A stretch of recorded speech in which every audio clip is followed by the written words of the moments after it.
For years, I believed our marriage was built on a foundation of trust, a quiet understanding that didn't need constant words. My wife, Anna, was always the reserved one, and I loved her for that calm, steady presence in my life. I thought her silence was a sign of contentment, a peaceful harmony we shared. But I was wrong. It wasn't peace. It was a fortress, built to hide a devastating secret.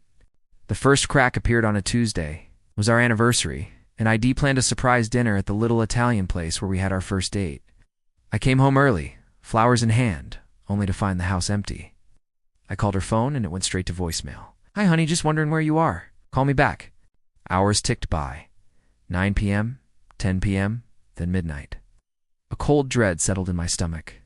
Finally, just before 1 a.m., she walked in, looking flustered. She said she'd been held up at work, a last-minute project, and her phone had died. I wanted to believe her, I really did, but her eyes wouldn't meet mine. That night, for the first time, the silence between us felt heavy, suffocating. Over the next few months, the late nights at work became more frequent. Her phone was always on silent, always face down on the table. When I'd ask about her day, her answers were vague, just short phrases like "it was fine," or the usual.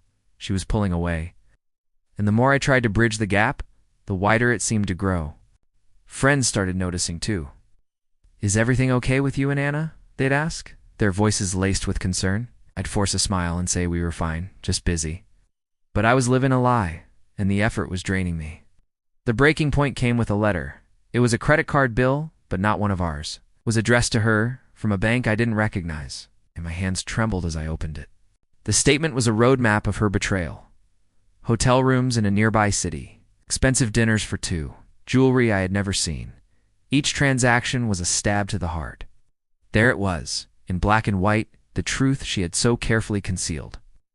All the late nights, the dead phone, the averted eyes, it all clicked into place.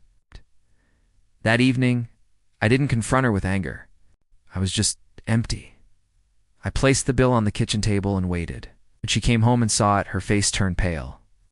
The silence that had defined our marriage for so long was finally broken. Not by words, but by the undeniable proof of her lies. She started to cry, to make excuses, but the words were meaningless. The woman I thought I knew, the life I thought we had, it was all an illusion. The trust was not just broken, it was shattered into a million pieces. I realized then that her silence was never about peace. It was a weapon she used to hide her other life, a life that didn't include me. The marriage couldn't survive that. It wasn't the affair itself that destroyed us, but the years of calculated deception, the deliberate choice to build a wall of silence instead of facing the truth. Walking away was the hardest thing I've ever had to do, but staying in a house built on lies would have been impossible. Sometimes the quietest betrayals are the ones that scream the loudest. Thanks for listening to my story. If you found this moving, please like and subscribe for more.